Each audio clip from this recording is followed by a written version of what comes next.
세계 이야기 좀 하도록 그렇게 하겠습니다. 인사가 만사지 않습니까? 오늘 월스트리트 저널을 보다 보니까 좌측 상단의 가장 톱 뉴스가 트럼프가 측근인 국가안보보좌관을 쳐낸 겁니다. 취임한 지 며칠 안 됐는데 내셔널 시큐리티 어드바이저가 굉장히 중요한 자리인 거죠. 그리고 그것은 이제 한국의 대북 문제를 결정하는 데서도 대단히 중요한 아주 강성 인물을 앉혔습니다. 플로리다의 하원 의원 출신인 마이클 왈츠라는 인물을 앉혔는데 그거를 이제 이번에 여러분들 자리를 내친 겁니다. 그 뉴스가 이제 크게 나온 겁니다. 굉장히 보수적인 색채가 강하고 대외 정책에서 굉장히 강경 노선을 갖고 있는 이 마이클 왈츠를 이번에 그냥 자리에서 물러나게 한 겁니다.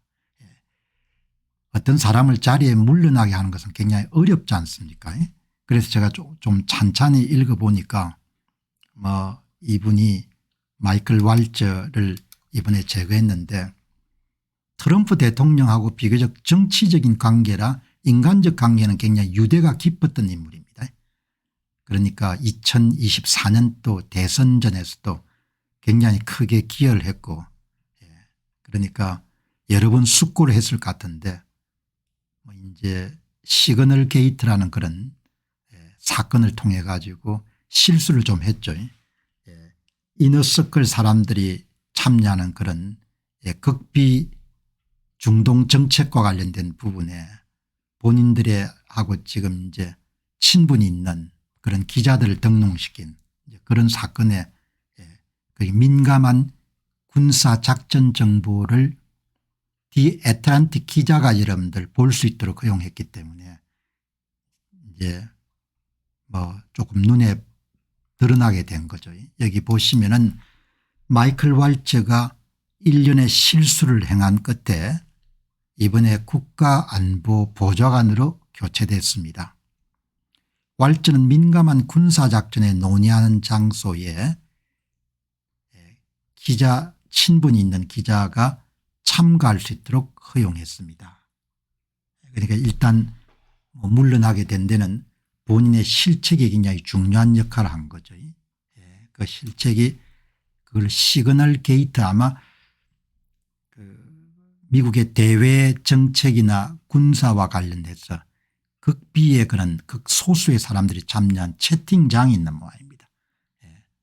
그 시그널 게이트 거기에 여러분들 본인 친분이 있는 사람을 포함을 시켜 가지고 그리고 또 이제 트럼프 대통령이 추구하는 그런 대외 정책과 관련해서도 지나치게 강성 그런 시각을 갖고 있기 때문에 기존에 이제 트럼프 최측근들하고도 약간 갈등이 있었던 것 같아요.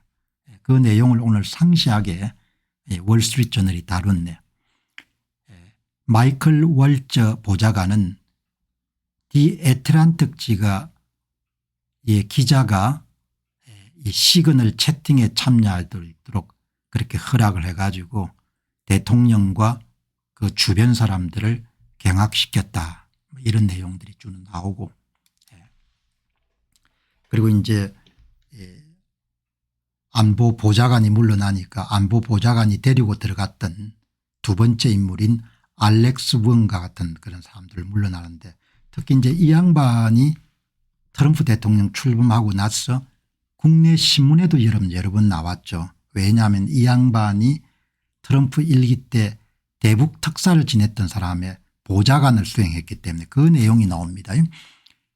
왈츠 보좌관의 부대표인 알렉스 왕도 이번에 축출될 것이라고 보는데 트럼프 일기 대북 핵 외교 당시에 톰 코튼 상원위원회 전 보좌관이자 수석 협상가였던 그러니까 이제 한국 정책에도 영향을 미칠 수 있는 그런 인물이 이제 이번에 나가는 겁니다. 자, 트럼프 일기 동안은 안보보좌관이 총 4명이 아마 옷을 벗었는 모양입니다. 제가 여러분 여기서 이제 하나 궁금한 것은 이 트럼프 대통령의 인사 스타일입니다. 인사 스타일. 트럼프 대통령의 인사를 어떻게 하느냐. 일단은 이제 충성도를 크게 중요시하지 않습니까?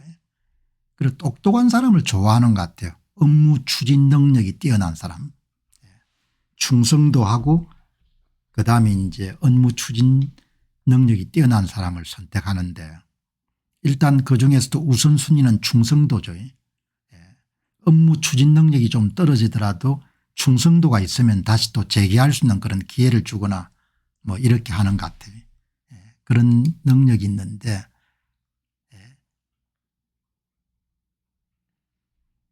마이클 왈츠 안보보좌관은 디 애틀란틱지의 제프리 골드버그 기자를 시그널 채팅에 초대했고 이 자리에는 JD 벤스나 피터 헤게스 같은 그런 극비 정보를 다루는데 좀 철없는 행동을 한 거죠.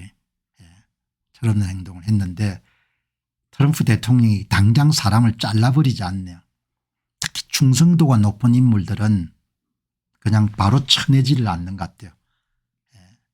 이 트럼프 대통령의 성격이나 이런 걸 밀어보게 되면 당장 여러분들 그렇게 경솔한 행동을 하는 데 대해서 책임을 물을 것 같은데 이번에도 일단 시그널 게이트가 여러분들 언론에 퍼져 가지고 문제가 되니까 내부적으로 나무랬지만 마이클 왈츠 보좌관 편에 내가 서 있다 이런 종류의 여러분 그런 메시지를 보내고 그다음에 주변 사람들에게 이 건에 대해서 좀 물어본 모양입니다. 이제 물어본다는 이야기는 다르게 보면은 사람을 교체할 의도가 있다는 거죠. 이번에도 굉장히 뭐 일기 때는 여러분들 그냥 트위터로 날려버렸지 않습니까? 국방부 장관이나 이런 사람들도. 근데 이번에는 확실히 트럼프 대통령이 그동안 산전수전을 다 겪었기 때문에 조금은 신중한 것 같아요. 사람을 선택하거나 사람을 내보낼 때 일기 때하고 확실히 다르게 그렇게 야멸차게는 대하지 않는 것 같습니다. 그런데 여기서 이제 트럼프 대통령은 안보보좌관이라는 요직에 임명할 정도의 사람이니까 마이클 왈츠가 상당히 충성도를 인정받은 사람인 거죠. 그러니까 세상에 사람은 많지만 자기에게 충성을 바치고 능력이 있는 사람들은 그렇게 많지가 않을 거 아닙니까? 그러니까 일기하고 확실히 다르게 포장을 해서 사람을 내보낸 겁니다. 개인을 불러 가지고 뭐 이런저런 이야기를 했던 것 같아요. 트럼프는 백악관과 플로리다의 개인 클럽인 마랄라고에서 믿을 수 있는 사람들에게 마이클 왈츠 보좌관에 대해서 어떻게 생각하느냐 이렇게 물어본 겁니다. 이것은 대통령이 그 자리에 대안을 찾고 있다는 걸 이야기하는 거죠. 일기 때하고 확실히 여러분들 다른 모습을 보인 거죠. 옛날 같으면 그냥 잘라버렸을 것 같은데 그래서 이게 참 세월이 흘러가지고 트럼프 대통령도 굉장히 이런 부분을 좀 신중하게 다루는 거구나 그런 점이 좀 인상적이네요. 자, 그런데 여러분들이 보시게 되면은 이제 바로 여러분들 그냥 쳐내고 바로 또 발표를 하죠.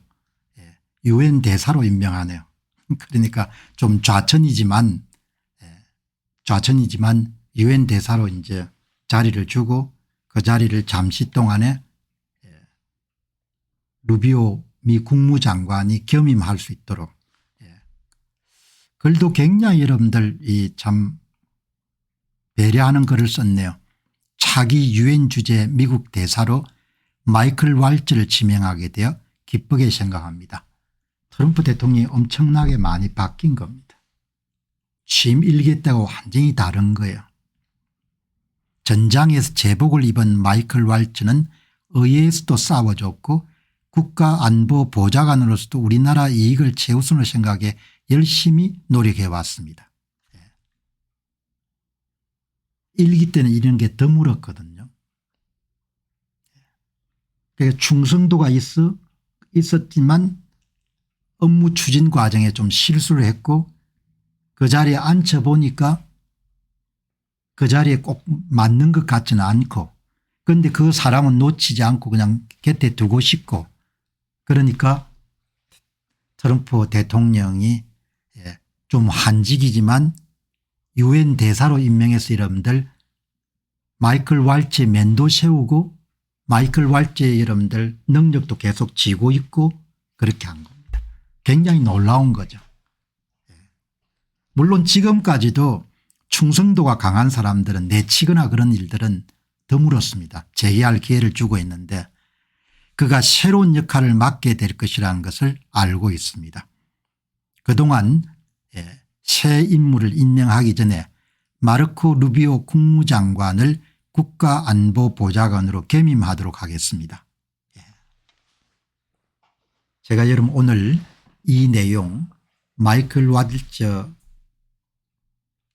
국가안보보좌관을 경질하는 과정에서 오늘 이렇게 여러분들 다루게 된 것은 트럼프 대통령의 인사 스타일이 일기 때하고 참 많이 달라졌구나 하는 생각이 들고 그다음에 트럼프 대통령도 나이를 많이 먹었구나 하는 생각이 드는 겁니다.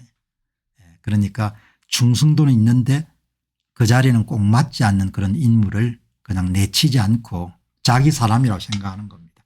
자리를 만들어서 그쪽으로 내보내고 면을 세워준 겁니다. 또 뭐 잘하면 또 다른 게 중용이 될 수가 있겠죠. 자, 그런 점을 여러분 한번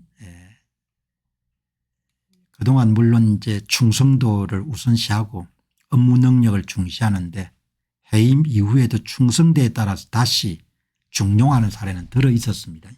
그런데 이번에 마이클 waltz는 해임보다도 보직을 이동시키는 쪽으로 그렇게 모양새를 갖췄네요. 자, 여러분 시야를 좀 이제 넓히는 그런 내용을 외신을 좀 다루도록 그렇게 하겠습니다. 자, 여러분 조심해서 안 살면은 한 방에 전부를 다 잃어버릴 수가 있는 거죠. 오늘 그런 내용을 여러분께 한번 소개를 하도록 하겠습니다. 전부를 다 잃어버리는 거죠. 전부를.